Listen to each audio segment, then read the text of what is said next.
Shavua Tov les amis, en espérant que vous allez bien, tous et toutes, Bezrat Hashem, que vous avez passé un bon Shabbat et que depuis jeudi soir, Baruch Hashem, il n'y a que des bonnes nouvelles.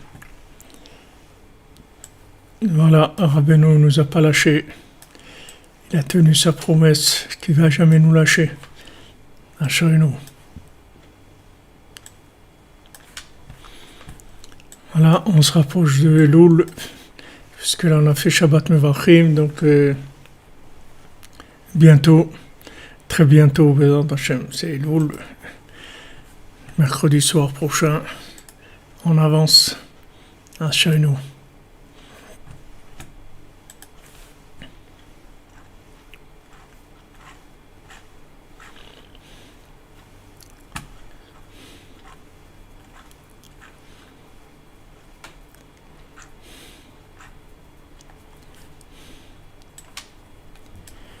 Alors, on va avancer dans nos explications. Il y avait des attaques ce Shabbat, vous avez surfé, Baruch Hashem. Merci United States of America. Assurez-nous les amis. On a un Rebbe, il est grand, il est très très grand, très très très grand. Le Rebbe, il est très, très, très grand. Très grand.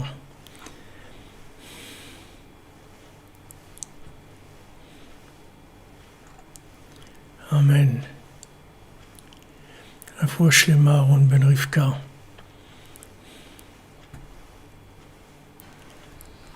Baruch Hashem, Danaï Paris, vous avez beaucoup prié à Shrechan. Vous ratsotez, voilà, vous ratsotez, vous êtes dans la cordonnerie. C'est pas plus beau au monde.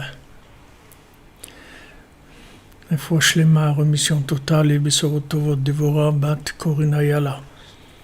Bezrat Hashem, Refoua Shlema pour le Rav Besançon, Israël Yitzhak Ben Fortuné, pour Sandrine Badjani, Janine Bateglantine, Dan Ben Rosa Bonamou, Ariel Ben Mazal. Merci Yitzhak, Yerasleman Shavua Tov, mon ami.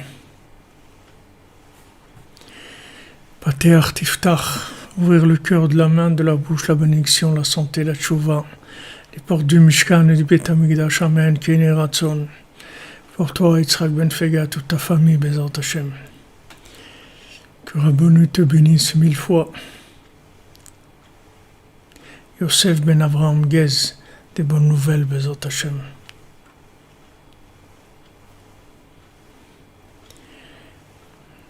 Christophe Daher, ne regarde pas si vous priez que 5 ou 10 minutes pour Chatzot. Vous savez pas ce que c'est 1 minute de Chatzot. Rien que d'être dans Chatzot.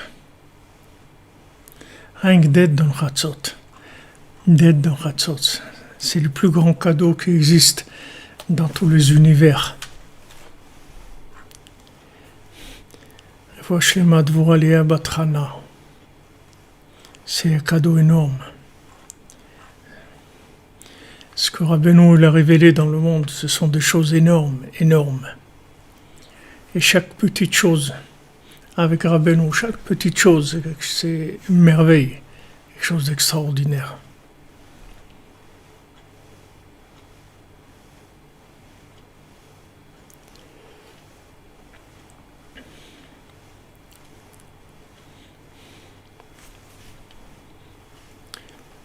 Shlema pour le Tinok Ben Simcha et Léa Ben Simcha.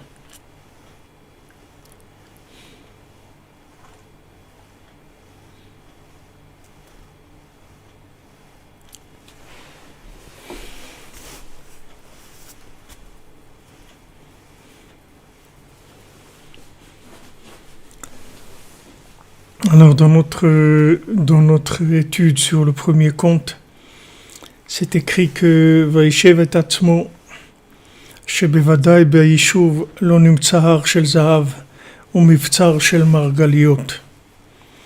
Il s'est dit, dans la société, dans les villes, c'est sûr que je ne vais pas trouver une montagne en or et un château en pierre précieuse. Al ken elech el hamidbariot. Donc je vais aller dans les déserts. במעשה של הבעל תפילה מוזכר שהבעל תפילה הוליך את אנשיו מחוץ ליישוב. Dans le conte du בעל תפילה, de l'homme de prière, là-bas c'est rapporté que il amenait les gens en dehors de la ville. וידוע מה שאומרים אנש. Et c'est connu ce que disaient les Breslevers de Ouman. שזה מרמז שהדריך את אנשיו לצאת מעסקי העולם הזה. qu'il a appris à sortir des occupations, des choses de ce monde, ולעסוק בתפילה, et de faire que de la tfila. Voilà en quoi il les a éduqués le Baal Tfila. Qui a Yishuv meramez al derech hateva. Parce que quand on parle du Yishuv, ça ne veut pas dire uniquement d'habiter dans la ville. Ça veut dire, c'est pas uniquement d'habiter à downtown, d'habiter dans la ville. C'est le derech hateva, c'est le principe des lois naturelles. Ve'ilu tfila mevatelet hateva. Et la tfila, c'est quelque chose qui annule les lois naturelles, comme Rabbi nous rapporte dans le Côté Moharan, dans la Torah 7. וזה מרומז כאן שהשני למלכות קיבל על עצמו את הדרך התפילה ביותר. Et c'est ce qu'on voit ici dans le second du roi, qu'il a pris sur lui le chemin de la prière. Il a rajouté plus dans sa vie. C'est-à-dire que maintenant, il a vu que lui, dans sa recherche de la princesse, il n'avait pas de problème, il était sincère. C'est-à-dire quand il a vu que le roi avait de la peine, il a été chercher la princesse. Il était sincère dans sa recherche. Mais il n'est pas arrivé, pour l'instant, il n'a pas réussi. Il n'a pas tenu dans la première épreuve de manger, il n'a pas tenu dans la seconde épreuve de boire. Et maintenant, il s'est endormi 70 ans. Et quand il s'est réveillé, il a pris sur lui que maintenant, il irait dans un chemin qui serait plus un chemin de prière que tout ce qu'il a fait jusqu'à présent. C'est-à-dire qu'il s'est dit, maintenant, je vais la chercher qu'avec la prière. Il y a beaucoup de façons de chercher. Il y a aussi des chateva, c'est-à-dire avec les lois naturelles. Puisque dans ce monde-là, Akadosh Baruch Hu, il a mis des lois naturelles, il a mis des systèmes de fonctionnement naturel. Mais lui, il s'est dit quelque chose d'aussi merveilleux que ça, quelque chose d'aussi splendide, quelque chose d'aussi extraordinaire que ça, qu'un château en pierre précieuse sur une montagne en or.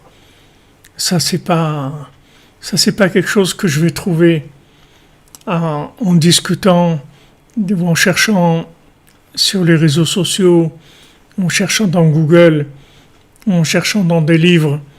Ça, si je veux trouver ça, il va falloir que je m'adonne à la prière. Il va falloir que je rentre dans un rapport surnaturel avec la vie. Et là, je vais trouver des choses aussi qui sont surnaturelles. Donc, à chacun d'entre nous de décider qu'est-ce qu'il cherche dans sa vie. Si maintenant, on cherche des choses naturelles, de la réussite naturelle, de la réussite sociale, de la réussite intellectuelle, d'avoir des diplômes, d'avoir de l'argent, d'avoir une place au soleil. C'est-à-dire, alors là, on peut y aller en utilisant tous les moyens qui sont mis à notre disposition par la société et par tous les systèmes logiques. Mais si vous cherchez le mouton en 5 pattes, si vous cherchez quelque chose qui n'est pas quelque chose de normal, c'est-à-dire vous cherchez quelque chose qui va être un véritable bonheur, quelque chose de merveilleux. De trouver la princesse, c'est quelque chose de merveilleux. C'est l'extase, c'est quelque chose de merveilleux. Si vous cherchez ça, alors ça, on ne peut pas le trouver avec la cuisine de la logique. Ça, il faut y aller. Il faut y aller avec le cœur, avec la bouche. Ça, il faut la cordonnerie parce que sinon, ça marche pas.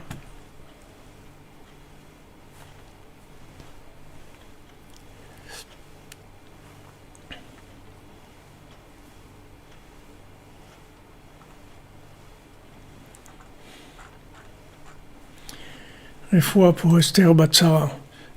Vous comprenez, ça dépend ce qu'on cherche. Ce qui est intéressant, c'est de savoir qu'il y a une méthode. Il y a une méthode par rapport à ce qu'on cherche. C'est-à-dire que si on cherche des pierres précieuses, c'est pas comme si on cherche c'est pas comme si on cherche une voiture ou une maison ou une réussite dans quelque chose. C'est pas la même chose. C'est pas la même méthode. Si vous cherchez la vie avec Hachem, c'est-à-dire le bonheur avec Hachem, le bonheur de l'âme, si vous cherchez une vie avec de l'âme, alors cette vie avec de l'âme, il faut la chercher avec la prière. Sinon, on ne peut pas arriver. Il y a eu beaucoup de mouvements dans le monde qui étaient des mouvements sincères, qui étaient des mouvements où la jeunesse, elle a ressenti des choses très fortes. En mai 68, à Woodstock, ou tous les mouvements hippies, il y a eu des mouvements de gens qui étaient sincères, vraiment qui en avaient ras-le-bol des systèmes et qui sentaient que ça se passait ailleurs. C'est-à-dire qu'il y avait moyen de vivre dans ce monde, mais avec une autre forme de vie. Seulement, il n'y avait pas la méthode, ils n'avaient pas de méthode, comment trouver. Et ils ont cru que politiquement, ils allaient trouver, ou en faisant des manifestations, ou en faisant des meetings, ou des grèves, ou des choses comme ça. Mais c'est pas comme ça c'est pas que les grandes choses, on les trouve pas avec ça. Si vous voulez des grandes choses, si vous voulez des belles choses, si vous voulez des choses qui sont du domaine de l'âme, il faut que vous utilisiez la méthode de la prière. Et ça, il l'a compris lui-même. Pourtant, il cherchait la princesse. Mais il a vu que, jusqu'à présent, ses résultats, ils étaient nuls. Et il n'est pas arrivé. Pourtant, il a fait beaucoup d'efforts. Mais il n'est pas arrivé. Il a écouté. Elle lui a dit, tu vas aller, tu vas te languir pendant 1 an. Tu vas vouloir, etc. C'était pas quelqu'un c'était quelqu'un de sérieux. Il était sincère dans sa recherche. Il la cherchait vraiment. Et il a vu qu'elle était chez le Lotov, il voulait la délivrer vraiment. Et il a écouté tout ce qu'elle lui a dit et tout. Maintenant, les examens qu'elle lui a dit, les épreuves, il n'a pas pu tenir. Et il s'est endormi. Et là, quand il s'est réveillé après 70 ans, il s'est réveillé avec une autre vision des choses. C'est-à-dire, en fait, il a fait tchouva. Il a fait tchouva sur sa tchouva. Il avait fait déjà tchouva. Il avait fait tchouva parce que de laisser sa vie pour aller chercher la princesse, c'est une très grande tchouva déjà. Seulement maintenant, il a fait tchouva sur la tchouva. C'est-à-dire qu'il s'est dit, maintenant voilà, j'ai essayé, ça fait des années que je me bats contre le Yetzer Hara, contre les forces négatives, contre l'addiction, les trucs et tout.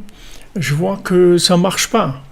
Je vois que je suis tombé, j'ai mangé, je suis tombé, j'ai bu, je suis tombé, je me suis endormi. Je vois que ma conscience, elle est pas éveillée. Il y a des moments où je suis conscient un petit peu, et il y a des moments où je perds la conscience complètement. Donc maintenant, il veut se mettre en route pour la chercher vraiment. Donc là, il s'est dit, cette méthode que j'avais avant, je peux plus, il faut que je passe à autre chose. Il a compris qu'il fallait passer à autre chose. Et passer à autre chose, c'est-à-dire sortir du Yishuv. Alors, on le voit chez lui, on le voit dans le Baal Tefila, que le Baal Tefila, c'est sa méthode carrément, c'est-à-dire que dès que quelqu'un est d'accord avec lui, qu'il accroche à ses paroles, il le prend tout de suite, il le sort du Yishuv. C'est-à-dire, il le sort du Yishuv, c'est-à-dire, il le sort des rapports de cause à effet avec le monde. Il le sort de ça. il le sort. C'est dire, moi je vais plus vivre en rapport de cause à effet avec le monde.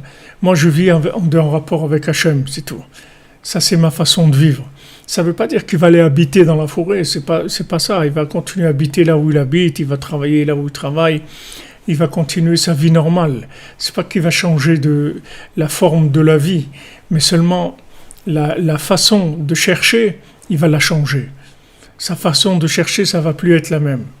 Sa façon de chercher, ça va être que de la supplication, de demander à Hachem de rentrer dans Chatzot, dans Hitbodedut, de chercher, de demander à Hachem de rentrer dans le Likutei Tfilot, dans les psaumes de David, et de chercher avec ça, de se dire voilà, je veux trouver Hachem. Moi, je veux trouver Hachem. Parce que pour l'instant, j'ai pas vu que j'ai trouvé quelque chose. C'est bien, hein, c'est-à-dire c'est bien ce que j'ai fait des choses bien. C'est pas que je suis content d'avoir fait des choses bien et merci mon Dieu de m'avoir aidé à connaître Rabbi Nachman et d'être arrivé là où je suis arrivé. Mais ce que je veux, c'est pas ça. Je veux autre chose, je veux une autre dimension. Je veux une autre dimension, je veux arriver à autre chose. Et ça, c'est une autre approche complètement de la Torah, une autre approche de la vie. C'est-à-dire, on n'est plus dans le système de construction pyramidale. On passe dans autre chose, complètement.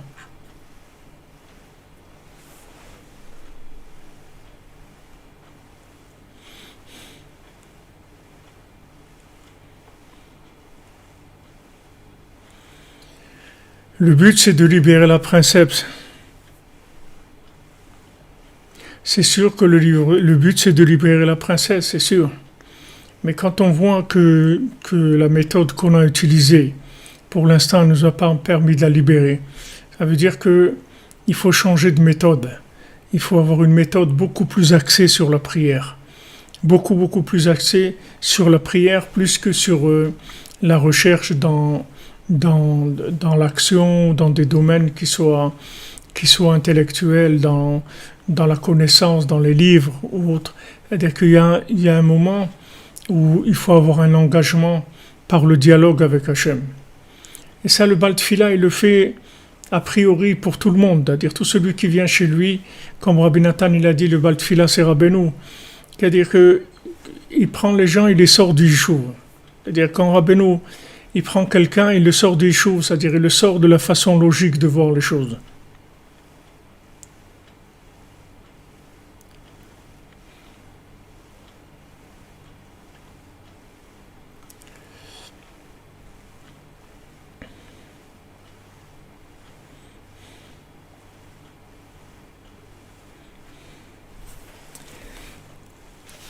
Donc c'est ce qu'il dit ici, qui a Yishuv, Meramez à la Der Hateva. Le Yishuv, c'est-à-dire ce qui s'appelle la ville, l'endroit habité, le social, c'est quelque chose qui est le Der Hateva, c'est-à-dire c'est les lois naturelles. Veilu Tfila Mevatelet Hateva. Maintenant la prière, elle annule le Teva.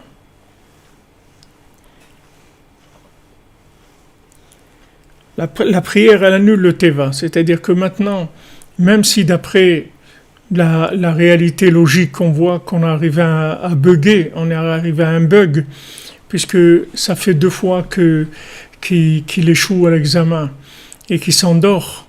Donc et après, il va rencontrer ces géants qui vont lui dire « Mais qu'est-ce que tu cherches, ça n'existe pas, etc. Laisse tomber, on s'est moqué de toi. » Et il va avoir beaucoup de découragement. Maintenant, la seule façon qu'il va pouvoir lutter contre ces découragements, qui sont des découragements qui vont d'après la logique, ça va être de continuer avec un vouloir qui est complètement en dehors de toute la logique. On voit que Ruth, elle n'était pas acceptée. C'est-à-dire les gens, ils n'ont pas accepté Ruth. On lui dit, ouais, la Ruth, un Moavia, qu'est-ce que tu viens de Moab, etc.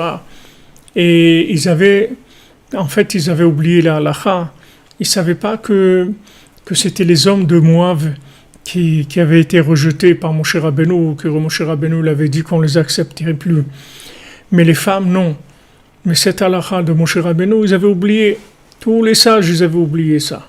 Ils avaient oublié que une femme de Moab, oui, et un homme de Moab, non. Ça, ils ne savaient pas. Ils avaient oublié. Ils croyaient que tout le peuple de Moab avait été rejeté. Et elle, qu'est-ce qu'elle a dit? Ruth, elle a dit, tant pis que vous vouliez de moi, vous vouliez pas de moi je continue, c'est tout. Moi je continue. Elle avait Naomi, elle l'a accepté quand elle a vu sa détermination, qu'elle lui a dit là où tu vas mourir, je vais mourir avec toi. Donc elle a vu qu'elle était entièrement déterminée, qu'elle était sincère. Elle a accepté. Naomi, c'était une tzaddiket, une femme extraordinaire. Donc elle s'est battue, Ruth. Elle s'est battue pour rester en dehors de toute logique. En dehors de toute logique, c'est-à-dire que logiquement, elle n'avait rien à faire là. Logiquement, elle n'avait rien à faire. Et pourtant, elle a continué à chercher. Maintenant, qu'est-ce que ça a amené ça? Ça a amené le Mashiach. C'est comme ça que le Mashiach il est venu. Comme ça que le Mashiach est venu.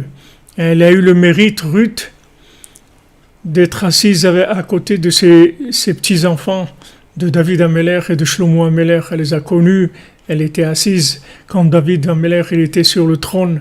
Elle était assise à côté de lui. La grand-mère Ruth, elle était là, à côté de David Améler. Imaginez-vous cette femme-là, qu'est-ce qu'elle a passé dans sa vie? Qu'est-ce qu'elle a passé dans sa vie? D'où elle est venue? Et elle, c'est comme là, il a laissé le Mécharet. Elle, c'était une princesse. Et Ruth, c'était une princesse de Moab. C'était une femme d'un niveau de noblesse et de richesse extraordinaire. Elle a tout laissé pour suivre la Torah, pour suivre Naomi. Tout. Et qu'est-ce qu'elle a trouvé? Des gens qui se moquaient d'elle et qui lui disaient, mais allez, qu'est-ce que tu sais pas, tu vois bien que c'est pas pour toi, etc. On n'a pas, il n'y a pas, et moi, on n'accepte pas, etc. Comme tous les gens qui veulent se convertir et trucs, ils vont aller dans les différents organismes, demander et tout. Mais allez, laissez tomber, qu'est-ce que vous... Elle voulait pas, on voulait pas d'elle. Et voilà comment Mashiach il va venir. Mashiach il va venir des gens que Béhémet, logiquement, on leur prouve qu'on ne veut pas d'eux, qu'ils ne vont pas réussir. Et ils s'accrochent malgré ça. Et de ça, il va naître le Mashiach. C'est ça la méthode pour faire naître le Mashiach. Mashiach, il ne va pas naître dans des discussions de salon. Des gens qui sont bien installés, qui ont pignon sur rue. Ce n'est pas de cela qu'il va venir le Mashiach. Mashiach, il va venir de gens que tous les jours, ils ne savent pas comment ils vont faire pour tenir. Mais ils disent, voilà, on s'accroche, c'est tout. Et qu'Hachem, il nous aide et demander de l'aide d'Hachem. Je t'en prie, Hachem, ne me lâche pas. Laisse-moi m'accrocher, donne-moi les forces de tenir. On va demander aux tzadikim, on va faire tous les conseils possibles pour s'accrocher. C'est ces gens-là qui vont aller le Mashiach. Mashiach ne va pas venir par les gens qui sont installés, qui roulent. Les gens qui roulent pour qu'ils s'abaignent. Ceux-là, c'est pas ceux-là qui vont le Mashiach. Mashiach, il est venu par quelqu'un de persécuté, de Ruth, que tout le temps on lui a fait honte et tout le temps on se moquait d'elle et on mettait en doute sa judéacité, sa capacité à devenir juive. Tout ça s'était remis en question en permanence. Elle a tenu, elle n'a pas lâché une semelle, des chaussures à 3 coins, elle n'a pas lâché une semelle, rien. Elle s'est accrochée. Et en fin de compte, elle a eu la joie de voir dans sa vie ses petits-enfants, l'arrière-petits-enfants, David Améler, Shlomo Améler. Il y a des récompenses dans ce monde même. Ne parlons pas après, mais dans ce monde même, il y a des récompenses. Ceux qui s'accrochent malgré la logique de l'impossibilité, malgré la logique qui dit comment tu vas arriver, regarde dans quel état tu es, regarde comment tu es plein d'addictions, plein de défauts, plein de défauts de caractère, etc. Comment tu vas arriver? C'est pas comme ça qu'on avance dans la Torah. Il faut s'arranger, il faut être bien, il faut être comme ci, il faut être comme ça. Et la personne, elle voit qu'elle n'arrive pas à être comme il faut, d'après les règles. D'après les règles, elle voit qu'elle n'arrive pas. Mais il y a une règle qui marche tout le temps, c'est que malgré tout, je veux et je reste. Et je lâche pas. Et ça, c'est ça qui va amener le Mashiach. C'est ces gens-là qui vont amener le Mashiach. Ces gens qui sont comme ça, c'est eux les qui vont enfanter le Mashiach. C'est des gens comme ça. Ils vont enfanter le Mashiach physiquement, ils vont enfanter le Mashiach spirituellement. C'est un état d'esprit. Et ceux qui ont ça, alors ils ont compris comment ça fonctionne. Alors lui, il s'est dit, le Yeshuv, je ne vais pas trouver dans la logique. Alors je vais aller dans la prière, puisque la prière, elle annule les lois naturelles. Puisque maintenant on me dit que d'après les lois naturelles, je ne vais pas réussir. Donc ok, je vais quitter les lois naturelles. Je vais rentrer dans le monde des miracles. Je vais rentrer dans le monde de la prière et dans le monde où tout est possible.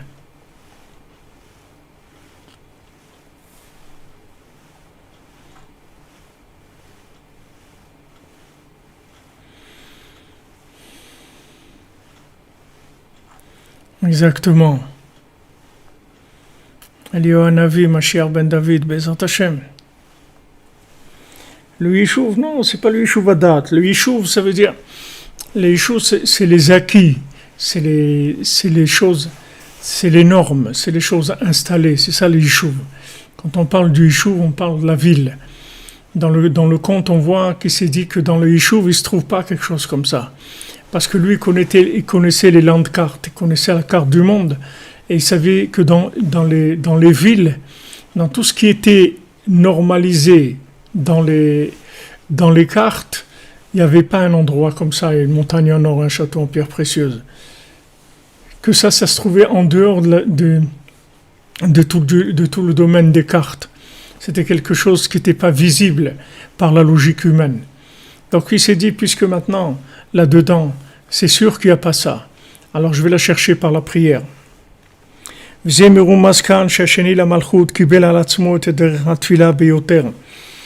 ça, ce qui est fait allusion ici, que Rabbeinu dit que le second du roi, il a pris sur lui le derrière de la tfila béoter, c'est-à-dire il s'est dit, voilà, je vais prendre la méthode de la tfila, je vais rentrer plus là-dedans. Je vais arrêter de me faire des analyses sur moi-même et des études et des audits et du marketing. Je vais rentrer plus dans la prière. En plus dans la émouna, dans la prière, dans le travail de la prière. Je vais m'investir beaucoup plus là-dedans. Et c'est ça ce qu'il allait dans le désert, en dehors des villes.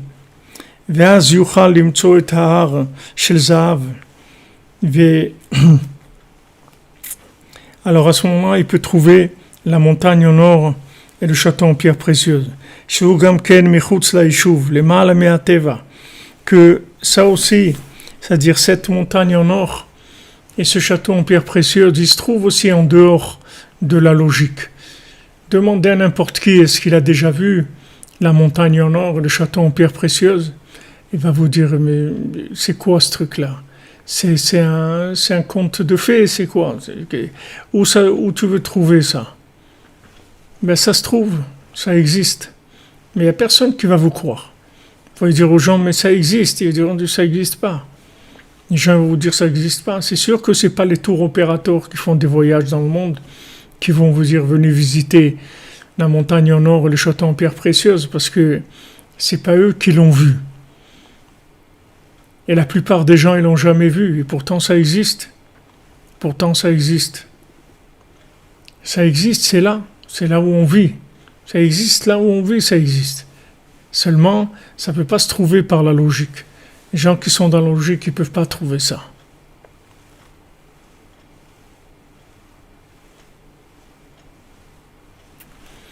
Merci, Jérémy Berdugo, t'es gentil. Hachem te bénisse, Shavua Tov, mon ami, que des bonnes nouvelles. Tu dis que les lives, normalement, il devrait y avoir 5 milliards de vues. C'est vrai, ça viendra. Ça viendra. Ou moi, ou ceux qui auront pris la suite, mais ça viendra. Au Hachem, ce qu'il y a aujourd'hui, les cordonneries d'aujourd'hui, c'est des grands miracles déjà.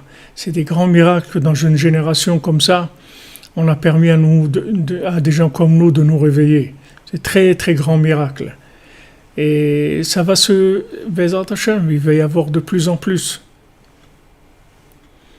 Voilà, comme vous dites très bien, Richard Besnaino, le Yishuv, c'est l'establishment. C'est ça le Yishuv.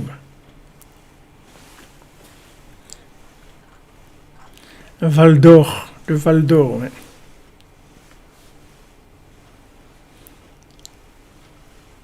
Amen, Bezat Hashem. C'est quelque chose qui va, Bezat Hashem, se démultiplier. Ça va se démultiplier parce que c'est pas uniquement la vérité qui avance, le Met la mytho qui avance, c'est que l'autre côté aussi, il est en train de baisser beaucoup. Il est en train de perdre beaucoup. C'est-à-dire que l'autre côté aussi, il prend conscience que il faut arrêter la bêtise. Voilà, je crois que c'est les Émirats, ils ont fait la paix avec Israël. Et voilà, ils ont établi des trucs normaux, ils vont faire les ambassades, les trucs, les gens vont circuler normalement et tout. Parce que les gens, ils se disent, jusqu'à quand on va vivre dans les guerres? Jusqu'à quand on va se faire la guerre? On a tous des choses bien à partager et on peut gagner énormément du partage les uns avec les autres. Donc pourquoi on va se priver de ça? Par rapport à quoi? Par rapport à quoi? Par rapport à des normes qui ont été fabriquées par des gens qui savent même pas pourquoi ils ont fabriqué ces normes-là de coupure, de trucs, de pas accepter l'autre, de pas si. Il faut ouvrir. C'est-à-dire les gens, on voit que même, c'est-à-dire aujourd'hui, les gens, ils sont amenés à ça. Les gens, ils veulent l'ouverture. Les gens, ils veulent plus le truc fermé et que chacun dans son coin ait fait son truc. Les gens, ils veulent ouvrir, ils veulent goûter à l'échange, ils veulent goûter à la vie par l'échange. C'est quelque chose qui intéresse le monde aujourd'hui. Donc ça, c'est une ouverture aussi qui sont des kélim, des récipients qui préparent le monde à aller vers la vérité. Parce que dès que maintenant, les gens ils commencent à vivre dans l'échange, c'est-à-dire qu'ils commencent à vivre dans l'interactif, ça augmente énormément les possibilités de recevoir des messages. C'est-à-dire ça enrichit la capacité de recevoir des messages. Parce que le cœur, il est plus ouvert, l'esprit est plus large, il y a plus de possibilités de capter. Et ça aussi, ça avance. C'est pas que le côté de la vérité qui avance, le côté aussi des récipients des gens, de la mise en forme, aussi avance. Donc il va y avoir, Bezat Hashem, des avancements très très rapides. La vérité, elle va avancer de façon extraordinaire. Alors lui, Baruch Hashem, regardez des mots comme ça, des visions comme ça de la vie, que c'est des choses qui sont exceptionnelles. Ce sont des choses qui sont exceptionnelles. Quelqu'un qui dit, voilà, dans le Derech HaTeva, je ne veux pas trouver. Alors il faut que je cherche avec la prière maintenant. Maintenant, je vais me mettre à chercher dans le monde de la prière. Ça va être ça ma zone de recherche. C'est là-dedans que je vais chercher. Et ça, c'est quelque chose d'extraordinaire. Imaginez-vous, si vous êtes à l'école et on vous apprend ça.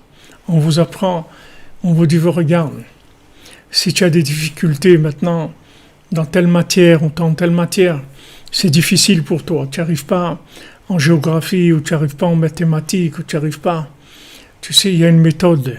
Il y a une méthode où tu peux arriver à beaucoup de choses. C'est que tu vas demander à Dieu de t'aider.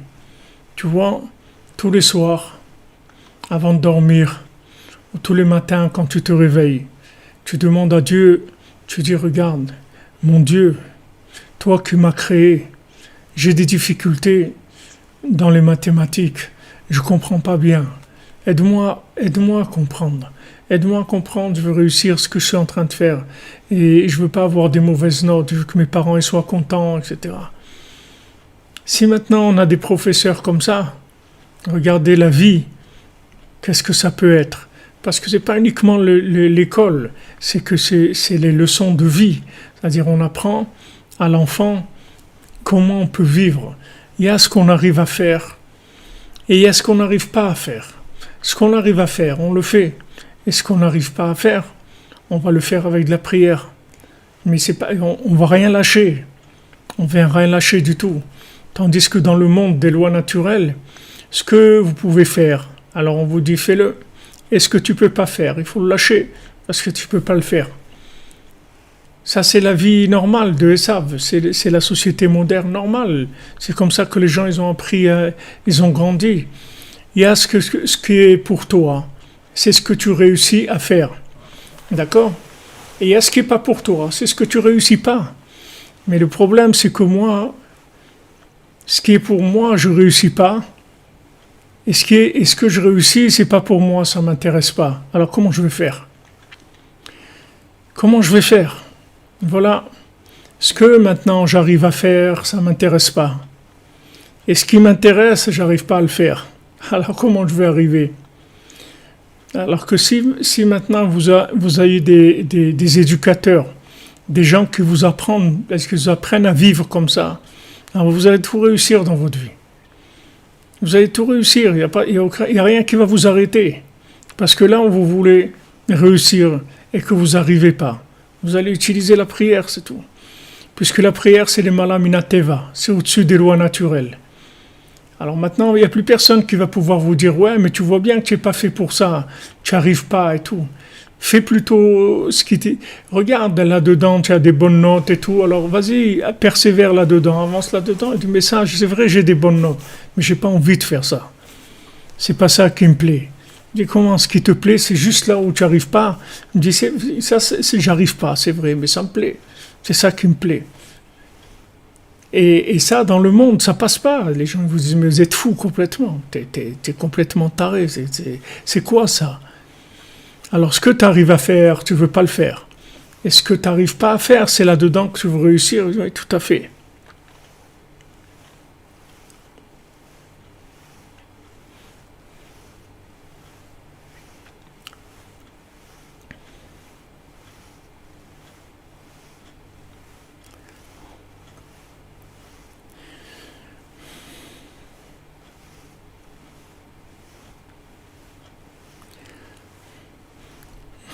Il a gagné, Moïse. Moshe Rabbeinu, il a prié pour entrer en Eretz Israël.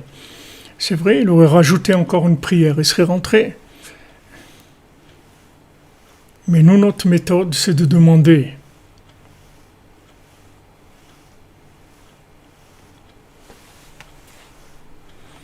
Exactement. Le siège de Dieu, c'est le cœur de l'homme. Tout à fait.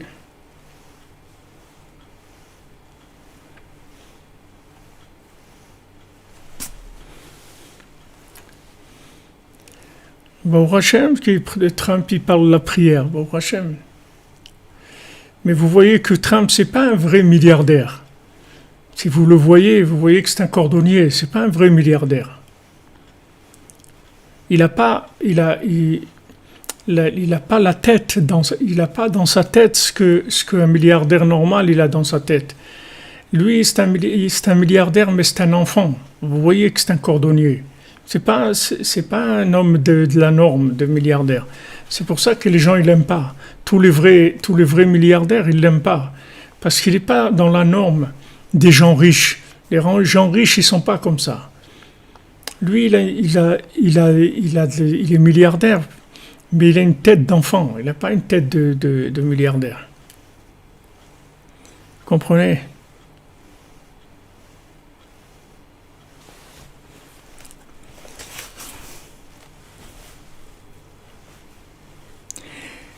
Alors il dit Biishuv lo nimtsa. Maintenant ça se trouve pas dans les villes. Alken elech el hamidbariot. Alors je vais aller vers les déserts. Bilikutei Moharan bebiur mamaro al Rav Chana. On me s'appelle chez Alar Bamidbar. Donc Rabbeinu il dit dans l'Écoutei Moharan,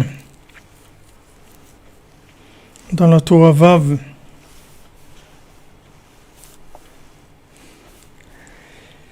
il dit là-bas qu'il a été dans le désert. Rabbeinu il fait allusion là-bas en disant que ça parle du trait de caractère de l'humilité. Chez Adam Ose Atzmo Kemidbar la douche, que l'homme il se fait lui-même comme un désert qui est piétiné. Vezot asa asheni la malchut be'achlatato lo alechet el hamadberiot. Et c'est ce qu'il a fait le second du roi quand il a décidé d'aller dans le désert. Hu gamar omer leafkir et atzmo. Alors qu'est-ce qu'il s'est dit? Il s'est dit maintenant je décide que je vais me rendre complètement efker, c'est-à-dire je vais donner toute ma vie pour ça. Ve'eti shuto le gamre. Je vais laisser toute ma personnalité, tout ce que je représente, toute ma réussite, je vais laisser tomber tout ça. Et ça aussi, ça fait allusion qu'il a laissé le Mesharet, le serviteur, Hainu Agouf, c'est-à-dire le corps. Ce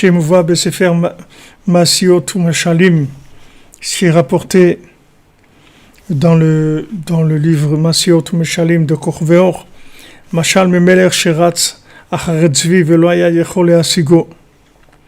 C'est une histoire d'un roi qui courait derrière un cerf et qui ne pouvait pas l'atteindre. Alors le roi, il a dit que là-bas, dans cette histoire-là, il a dit s'il ne trouve pas le cerf, Chayav enam chayim. Alors sa vie, c'est pas une vie. Remez alken shemoser la chayav ala chipus. C'est-à-dire que ça fait allusion à ce qu'il donne sa vie pour cette recherche-là. C'est-à-dire quand là-bas le roi il a dit ma vie c'est pas une vie si j'ai pas trouvé ce cerf-là. Ici il y a un moment où il se dit comme ça le second du roi. Il dit regarde, maintenant j'ai passé des années de ma vie à la chercher. Ok, je l'ai pas trouvée encore. Mais la princesse, ça fait des années que je la cherche. Donc maintenant, je ne vais plus chercher comme ça, un peu comme ci, un peu comme ça. Maintenant, je vais me mettre complètement là-dedans. Parce que je ne peux plus. C'est-à-dire que je ne peux plus vivre sans la trouver maintenant. Maintenant, il faut que je la trouve. Avant, il pouvait...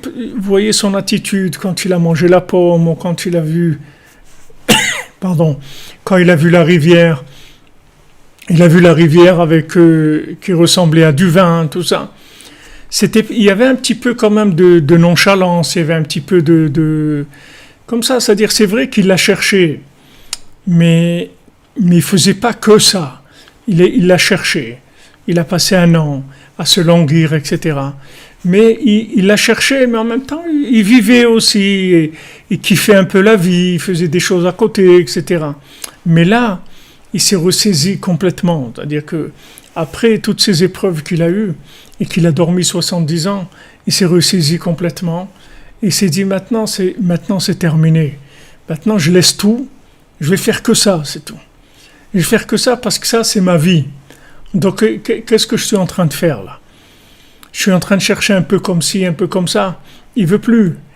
C'est-à-dire qu'il décide que maintenant, puisque maintenant comme il amène l'exemple, il dit puisque maintenant si je trouve pas le cerf, alors ma vie c'est pas une vie. Alors si ma vie c'est pas une vie, alors je vais la passer à chercher le cerf, c'est tout. J'ai rien d'autre à faire, puisque si j'ai pas ça, je vis pas. Si maintenant quelqu'un il peut vivre sans trouver la princesse, ok, alors il va la trouver quand il peut chercher, quand il a le temps. Et à côté, il va bricoler, il va vivre, il va faire des petits trucs, il va avoir une petite vie sympa, il va kiffer avec des copains, des trucs, etc. Il va y avoir des choses à côté. Il va avoir une vie qui est double, c'est-à-dire une vie dans laquelle il cherche. Et il est sérieux quand il cherche. C'est pas qu'il est pas sérieux, il est honnête, il est sérieux et tout. Et il y a une autre partie, c'est la vie, c'est-à-dire il vit à côté. Il a ce mécharette là, c'est-à-dire il a d'autres choses dans sa vie. Mais là, après tous les coups qu'il a reçus, après toutes les difficultés qu'il est passé, il est arrivé à un moment où il arrive à un birour, c'est-à-dire un discernement dans sa vie. Il arrive à un discernement. Il dit maintenant, ma vie, ça va être que ça, c'est tout. C'est tout. C'est-à-dire, je ne vais plus être un peu comme si, un petit peu comme ça, des moments où je vais être là, des moments où je ne vais pas être là. Et faire que ça.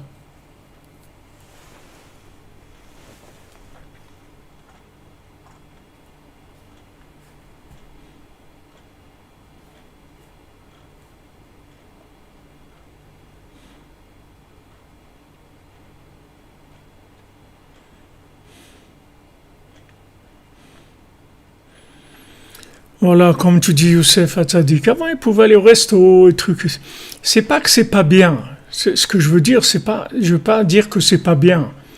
C'est-à-dire, on peut avoir une vie où on arrive à joindre l'utile et l'agréable, c'est-à-dire qu'en même temps c'est agréable et en même temps on cherche et tout. Il n'y a pas de problème. Mais là, si vous voulez, il est passé à un niveau supérieur. Je ne dis pas que ce niveau-là, il faut y passer en forçant. Mais c'est quelque chose qui va être une maturité qui va venir à un moment. C'est-à-dire, il y a un moment où il y a un discernement qui va se faire, et il y a un moment où on va se dire, mais attends, en fait, ma vraie vie, c'est quoi? Qu'est-ce qui est ma vraie vie? C'est les petits restos, les petites sorties, la plage, les trucs, c'est ça ma vraie vie. J'ai ça, et j'ai aussi la Torah, la recherche d'Hachem, etc. Ou bien un moment je me dis, mais attends, ma vraie vie, c'est pas que ça, c'est pas l'autre côté, c'est-à-dire de la consommation, etc. Ma vraie vie, elle se passe où? Dans la recherche de la princesse. Ok, alors je vais faire que ça, c'est tout.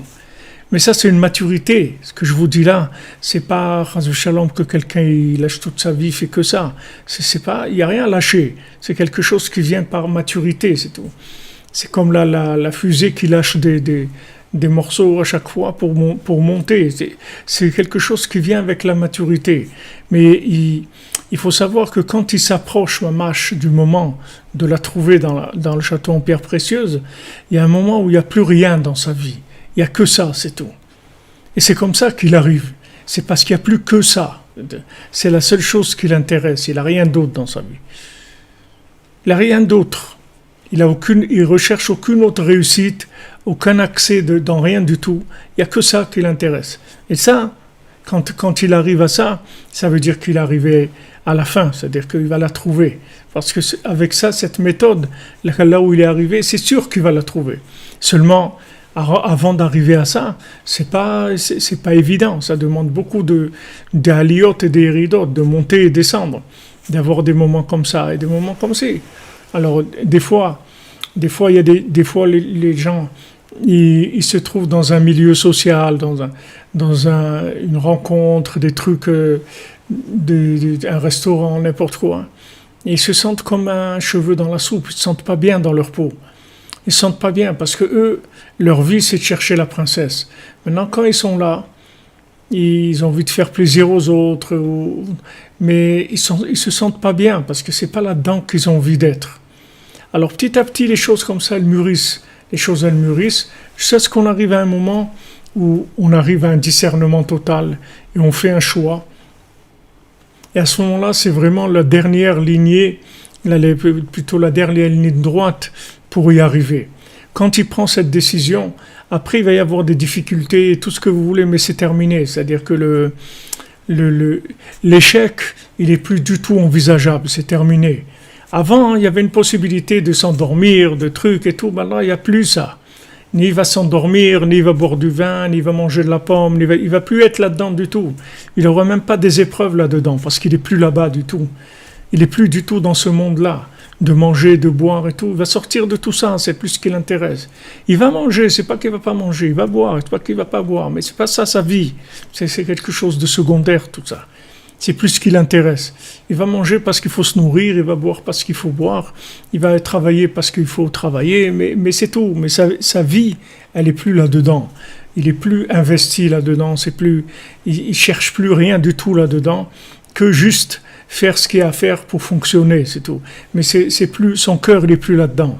Son cœur, il est que sur la ligne du château en pierre précieuse, c'est tout. Il n'y a plus rien dans sa vie. Alors ce niveau-là, c'est un niveau de maturité dans la recherche de la vérité. Et ça, c'est quelque chose qui va venir. Chacune d'entre nous va arriver à ça. Et ça c'est aussi une grande joie de savoir qu'un jour, on va arriver à ça. C'est-à-dire que ça va être beaucoup plus facile, en fin de compte, parce qu'on va être concentré, toutes nos énergies, elles vont être concentrées sur la même chose. C'est-à-dire qu'il n'y aura plus comme on dit, shnemam lachot. Il va y avoir deux pouvoirs. Il n'y avoir qu'un seul. On va aller vers une seule direction, c'est tout. Et là, ça va devenir beaucoup plus facile. Ça devient beaucoup plus facile qu'avant. Parce que même s'il a ces géants qui lui disent ça n'existe pas et tout, mais c'est beaucoup plus facile pour lui qu'avant. Beaucoup plus facile. Parce qu'avant, ce qui le gênait le plus, c'est l'autre côté. C'est qu'il mangeait les pommes, il buvait, il avait le mécharette, tous ces trucs-là, c'est ça qui le dérangeait le plus dans sa recherche.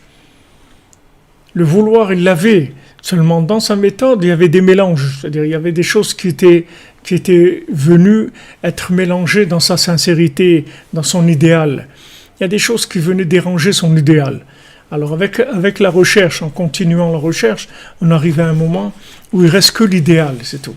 Le reste, on l'enlève. Ça nous intéresse plus du tout. Alors c'est là où il est arrivé. Puisque maintenant, le roi, il a dit que s'il ne trouve pas le cerf, Chaya Venav Chaim, sa vie, c'est pas une vie. C'est-à-dire, il n'y a que ça qui compte dans sa vie. Remez al-ken, al-kar, c'est un remez al-kar chez Moshe Chayav al-Achipus. C'est une allusion à ça qui donne sa vie pour chercher. Ça y est, il donne sa vie pour chercher. C'est-à-dire que ça y est, maintenant, ma vie, ça va être que ça. Je vais faire que chercher, m'investir que là-dedans. Je ne vais plus faire des choses à mélanger à moitié. Donc voilà les amis, on a bien commencé la semaine.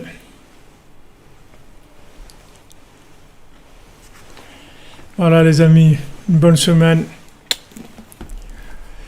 Voilà, comme dit Leslie Zerbib, c'est le grand virage S360, ouais.